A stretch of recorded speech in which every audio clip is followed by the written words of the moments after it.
Другое образовательное учреждение, Мирнинский политехнический институт, в прошлом году отпраздновал 20-летний юбилей. А в минувшие дни в СВФУ впервые прошли Дни института. С подробностями Саргалана Федорова.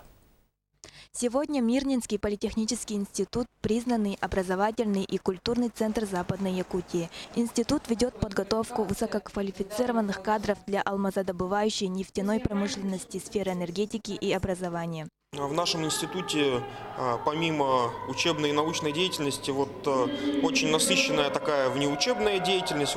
Студенты очень любят выезжать на подобные мероприятия, принимать участие в концертах, в спортивных соревнованиях, потому что, учеба учебой, а именно полностью студенты раскрываются в какой-то такой деятельности. В институте обучается более 400 студентов в научной форме обучения и более 50 на заочной. С началом освоения богатейших месторождений нефти и газа в Якутии выпускники активно трудоустраиваются в крупных предприятиях нефтегазовой отрасли. У нас не так часто получается выезжать в Якутск и рассказывать о своем институте.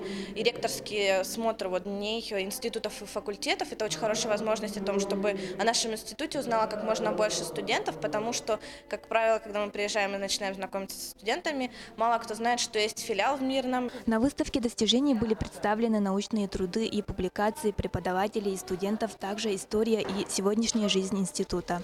Профессора и доктора наук провели интересные мастер-классы для студентов, аспирантов и преподавателей по эксплуатации геофизических приборов, по системе электроснабжения и по актуальным вопросам математики.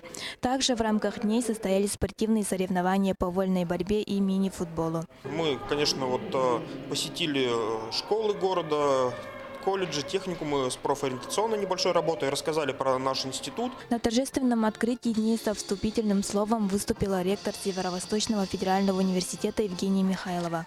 Украшением вечера стали вокальные и танцевальные номера студенческих коллективов. Ребята передали зрителям динамику культурно-духовной жизни столицы Алмазного края.